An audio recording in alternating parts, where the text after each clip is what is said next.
नमस्कार मित्रांनो, आज 6 मे आणि लपंडाव या मालिकेत आपण आज पाहणार आहोत की या मनस्विनीने खूप मोठी रिस्क घेतली आहे। त्याचबरोबर कान्हाने आता ठरवलंय की तो सखीला त्याच्या घरी नेणार आहे, किर्लोस्करांची सून म्हणून। तर बघूया मित्रांनो कसं काय झालं ते। जे चॅनलवर नवीन असतील त्यांनी मालिकेच्या लेटेस्ट अपडेटसाठी सबस्क्राइब करा आणि जे आपले ऑलरेडी सबस्क्रायबर्स आहेत त्यांनी व्हिडिओला लाईक करायला विसरू नका। सुरू करूया आजच्या भागाला। तर आजचा भाग सुरू होतो डॉक्टर्सने आता रिपोर्ट्स काढले असतात लगेचच या मनस्विनीचे डोळे चेक करून। ते आता सगळ्यांसमोर सांगतात की यांचे डोळे चेक करून झाले आहेत आणि रिपोर्ट्स पण आलेत। सगळे आता आतुरतेने वाट बघत असतात आणि कान्हा त्याला तर कॉन्फिडन्सच असतो की ही मनस्विनी खोटी ठरणार, पण तसं अजिबात होत नाही। कारण डॉक्टर आता सगळ्यांसमोर सांगतात की यांचे ब्राऊन डोळेच हेच यांचे खरे डोळे आहे आणि आता सगळ्यांचा चेहरा पाहण्यासारखा असतो।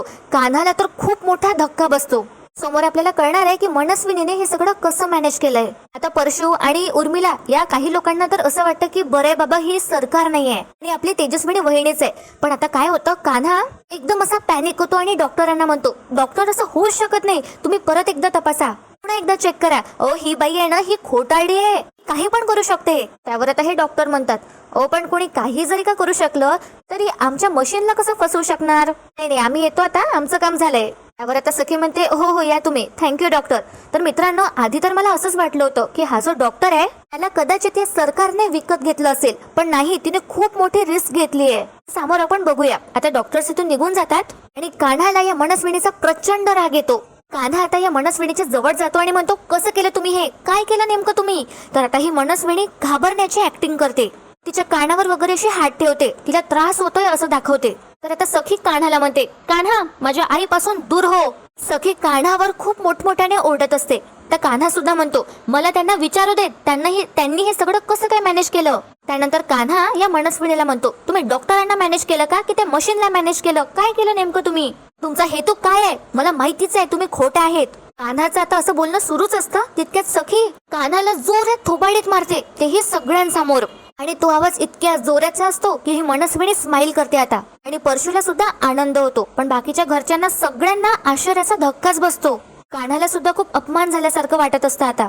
आणि त्यानंतर सखी कान्हाला म्हणते, आई आहे ती माझी आणि तू कोणीच नाहीये माझा। तिने सिद्ध केलंय पुन्हा एकदा की तीच माझी आई आहे आणि खरी तेजस्विनी कामत आहे आणि तू फ्रॉड आहे, फ्रॉड। असं म्हणत सखी आता कान्हाचा पुन्हा एकदा हात धरते आणि त्याला खेचतच घराच्या बाहेर काढून देते। कान्हा सखीला खूप समजावण्याचा प्रयत्न करतो, पण सखी कान्हाचं काहीच ऐकून घेत नाही। ही मनस्विनी आता समोर येते तमाशा बघण्यासाठी की सखी कान्हाला कसं घराबाहेर काढते आणि घरचे सुद्धा खूप आनंदी असतात। सगळ्यांना वाटत असतं की कान्हाच वाईट आहे। कान्हाला आता खूप मोठा धक्का बसतो, त्याला समजतच नाही की सखीला यातून कसं बाहेर काढू। तो आता हे सगळं सखीसाठीच करतोय, पण सखी जरा अतिच करत आहे। कान्हाचे एक्सप्रेशन्स असे असतात की कान्हा खूपच हेल्पलेस असतो, पण हा परशु मात्र खूपच आनंदी असतो कान्हाची अशी अवस्था बघून, कान्हाचा अपमान बघून। त्यानंतर सखी आता कान्हाच्या तोंडावरच दार बंद करते। त्यानंतर ती मनस्विनीला आई असं म्हणून मिठी मारते आणि या मनस्विनीला मात्र खूपच आनंद होतो। तर बघा मित्रांनो, आता काय होतं, यांच्या फेवरेट जागी कान्हा उभा असतो, तेच ते स्मशान घाट असतं काहीतरी आणि एक खंडर अशी बिल्डिंग असते। तर कान्हा त्या बिल्डिंगच्या वर उभा असतो, तिथे एक प्रेत जळत असतं आणि कान्हा त्या आगीकडे बघत असतो। त्या धगधगत्या आगीकडे बघत कान्हाला सगळं आठवतं जे काही घडलंय त्याच्यासोबत आणि सखीने कान्हाचा अपमान केलाय हे कान्हाला आठवत असतं। कसं सखीने त्याला मारून हर्ट केलंय हे आता कान्हाच्या तोंडावरून जाणवतं। त्याचे एक्सप्रेशन्स खूप असे असतात, त्याला खूपच त्रास होतोय सखीच्या अशा वागण्याचा। आणि इतक्यातच तिथे आता मनस्विनीची एंट्री होते आणि ती गाणं म्हणत असते। असं गाणं म्हणून ती कान्हाला चिडवत असते आणि ती कान्हाला म्हणते, माझ्या नशिबाची तार कोणी छेडली, कशी नशिबाने थट्टा आज मांडली। असं ती मुद्दामच कान्हाला म्हणते आणि कान्हा समोर येऊन उभी राहते आणि ती कान्हाला टोमणा मारत म्हणते, काय थट्टा मांडली ना नशिबाने? अरे तुझ्या बायकोने सगळ्यांसमोर अशी सनसनीत थोबाडीत मारली, सनसनीत कानाखाली पेटवली, अशी खट्ट्याक अशी सुद्धा म्हणते ही मनस्विनी कान्हाला। पुढे ही मनस्विनी कान्हाला म्हणते, पण तुझं नशीब पण एकदम सॉलिड आहे, तुझ्या या सिच्युएशनला मॅच करणारं गाणं अजून मला सुचतंय, गाऊ का? कान्हा आता इग्नोर करतो आणि या मनस्विनीला डायरेक्टच विचारतो, कसं मॅनेज केलंय? ही मनस्विनी म्हणते, काय? तर कान्हा म्हणतो, कसं मॅनेज केलं? जे झालं ते सगळं कसं मॅनेज केलं? त्यानंतर आता ही मनस्विनी म्हणते, ओ हा, त्यासाठीच तर मी तुला इथे बोलावलंय। पुढे आता कान्हा गेस करतो आणि म्हणतो, त्या डॉक्टरला विकत घेतलं असेल ना, हात मिळवला असेल। तर ही मनस्विनी कान्हाला म्हणते, याक मी आणि हात मिळवणार? कम ऑन, आपल्या लपंडावाचा खेळ आता नेक्स्ट लेवलला जाऊन पोहोचलाय। तर मी इतकी छोटी खेळी खेळणार नाही. ते कान्हा आता मोठमोठ्या मूव्स घ्याव्या लागतील. उप्स कबीर असं आता ही मनस्विनी म्हणते. त्यानंतर कान्हा म्हणतो, मग कसं घडून आणलं हे सगळं सांगा. आता मनस्विनी म्हणते, मी मरणाशी हात मिळवलाय अक्षय तृतीयाच्या रात्रीच. आणि बघा मित्रांनो, हिने काय केलं असतं. ही कान्हाला आता सगळं सांगते. अक्षय तृतीयाच्या रात्री ही मनस्विनी डॉक्टरांकडे गेली होती दुसऱ्या, आणि त्यांना सांगितलं होतं की तिला तिचे डोळे कायमचे चेंज करून पाहिजेत, ब्राऊन कलरचे. त्यावर डॉक्टरने तिला सांगितलं सुद्धा असतं की अहो हे फार रिस्की आहे. आणि डॉक्टरने तिला असं समजून सांगितलं असतं की जेव्हा आपण लेझर ट्रीटमेंट करतो डोळ्यांची, डॉक्टर या मनस्विनीला सांगतात की थोडक्यात हा फक्त रंगाचा खेळ नाहीये. लेझरने जेव्हा आपण आपल्या डोळ्यातल्या बुबुळांचं मेलॅनिन काढतो ना, तेव्हा ते कण आपल्या डोळ्यांच्या ड्रेनेज सिस्टीम मध्ये अडकतात आणि त्याने तुमच्या डोळ्याचं प्रेशर इतकं वाढेल, तुमची जी दृष्टी आहे ना ती कायमची जाऊ शकेल. थोडक्यात तुमचे डोळे जे आहे ते तपकिरी तर होतील, पण ते पाहायला दृष्टीच असणार नाही. यात 99% रिस्क आहे. त्यावर या मनस्विनीने डॉक्टरला म्हटलं असतं, 1% तर माझ्या जगण्याचे चान्सेस आहेत ना. तिचं हे बोलणं ऐकून डॉक्टरांना सुद्धा धक्काच बसतो. या मनस्विनीवर अशी कोणती वेळ आली, ही इतकी मोठी रिस्क घ्यायला तयार आहे. या सरकारने तेव्हाच डॉक्टरांना म्हटलं असतं की मी रेडी आहे माझ्या आयुष्याची बाजी लावायला. आणि तिने डॉक्टरांना म्हटलं असतं की लगेच ऑपरेशनची तयारी करायला घ्या. आजपर्यंतचा रेकॉर्ड आहे की सरकार जुगारात कधीच हारत नाही.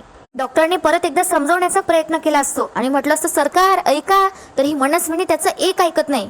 आणि मग तिने तिच्या डोळ्यावर शस्त्रक्रिया केली असते, ऑपरेशन केलं असतं आणि स्वतःचे डोळे अगदी खऱ्या तेजस्विनीसारखे ब्राऊन कलरचे केले असतात. आता हे सगळं ती कान्हाला सांगते आणि कान्हाला सुद्धा शॉकच बसतो. कान्हा म्हणतो या मनस्विनीला, सिरियसली तुम्ही तुमच्या डोळ्यांचा रंग ब्राऊन करून घेतलाय, डोळे कायमचा. त्यावर ही मनस्विनी कान्हाला म्हणते, हो सत्तेसाठी आणि जिंकण्यासाठी. ही सरकार कशाला आणि कुणालाच घाबरत नाही. आता कान्हाला हे समजलं असतं की गेम खूपच लांब गेलाय, आता नेक्स्ट लेवलवर गेलाय आणि ही मनस्विनी काही पण करू शकते. तर आता ही मनस्विनी कान्हाला म्हणते, काय तुला काय वाटलं मी काय कोणत्या सिरियलच्या विलन सारखी आहे का, जिला तुम्ही सहजच पकडाल. अरे 100 खलनायिका मेल्या असतील तेव्हा या सरकारचा जन्म झाला. सरकारला हरवणं तुलाच काय तुझ्या बापालाही शक्य नाहीये, असं आता ही मनस्विनी कान्हाला म्हणते. आणि कान्हा आता खवळतो आणि मनस्विनीला म्हणतो, माझ्या बापाचं नावही काढू नका. आता ही मनस्विनी थोडी दचकतेच, कारण कान्हा सुद्धा थोडा अग्रेसिव्ह झाला असतो. ही मनस्विनी आता कान्हाला म्हणते, हो you scared me, actually not.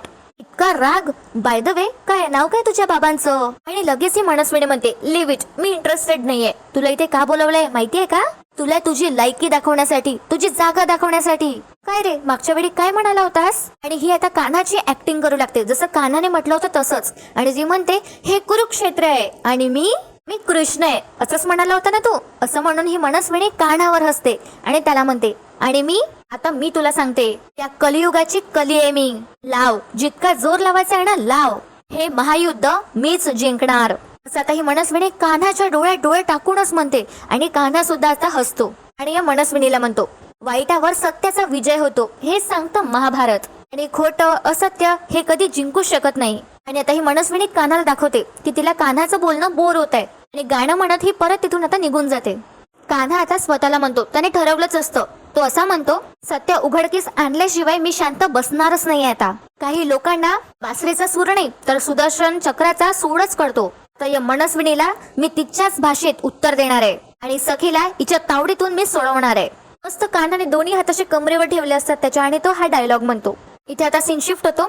ही मनस्विनी तिच्या खोलीत असते आणि काहीतरी विचार करते. तितक्यात तिथे त्या सखी येते आणि या मनस्विनीला म्हणते, आई हे घे ग, रिमोटचे सेल मी बदललेत, आता तू बिनधास्त एसी मध्ये झोपू शकतेस. आणि कान्हाची जी सिक्रेट एजंट आहे वेदू, ती खोलीच्या बाहेर येते आता मनस्विनीच्या आणि सगळं बोलणं ऐकत असते कान्हाला सांगण्यासाठी.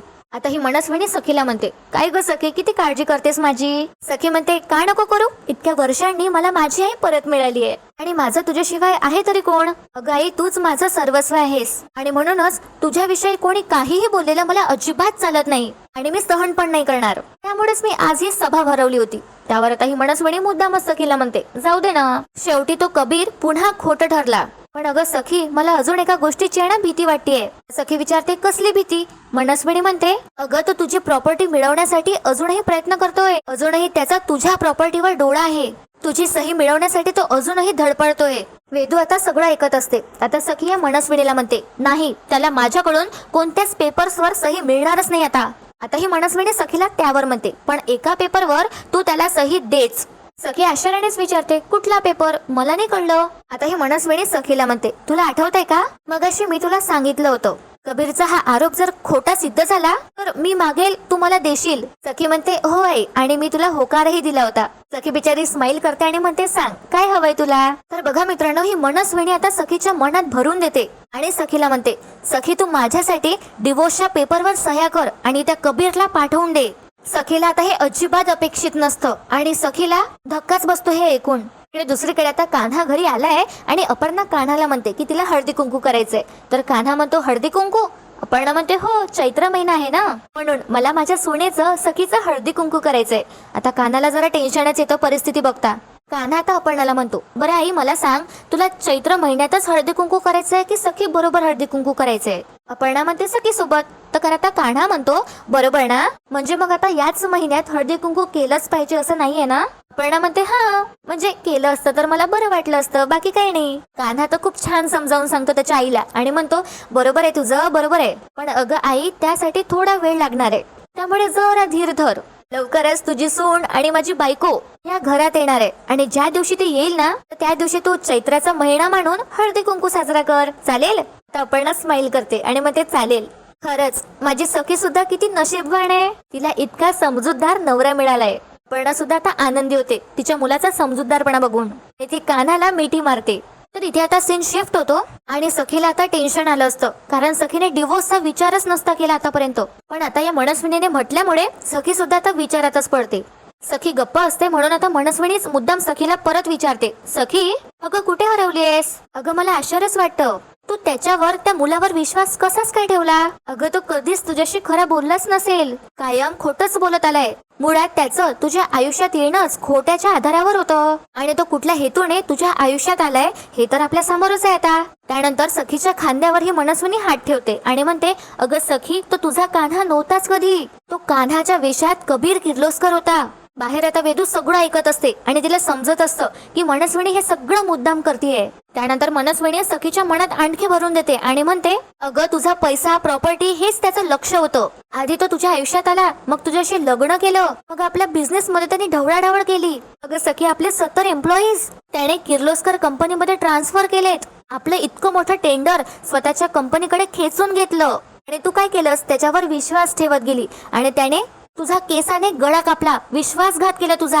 आणि आता मला सांग, हे असं नातं ठेवण्यात काय अर्थ आहे? कुठपर्यंत जाणार तुमचं नातं? सखी आता या मनस्विनीला म्हणते, हा एकमेव पर्याय आहे का? सखीला सुद्धा डिवोर्सचं नाव ऐकून त्रास होत असतो. तिला कान्हापासून वेगळं व्हायचंच नसतं.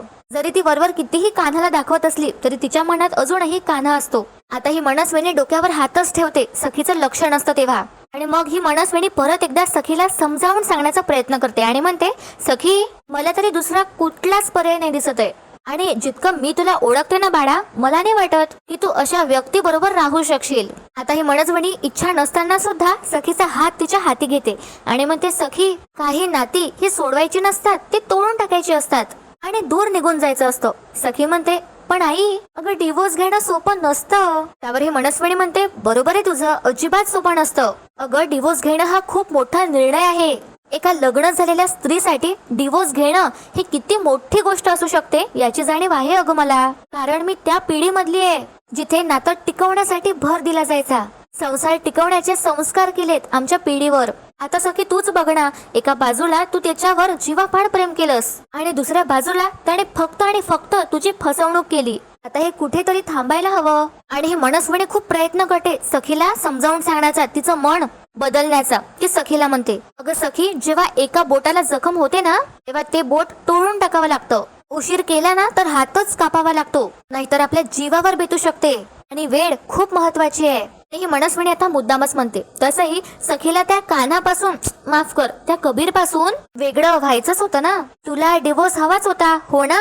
वेदू आता सगळं ऐकते. तिला सुद्धा राग येत असतो या मनस्विनीचा, पण ती काहीच करू शकत नाही सध्या. आता ही मनस्विनी पुढे सखीला म्हणते, इतकं सगळं हो नाही, तुझं अजूनही त्याच्यावर प्रेम आहे. आता सखी रडायलाच लागते आणि तिचे डोळे पुसत ती या मनस्विनीला म्हणते, मी विचार करून सांगते.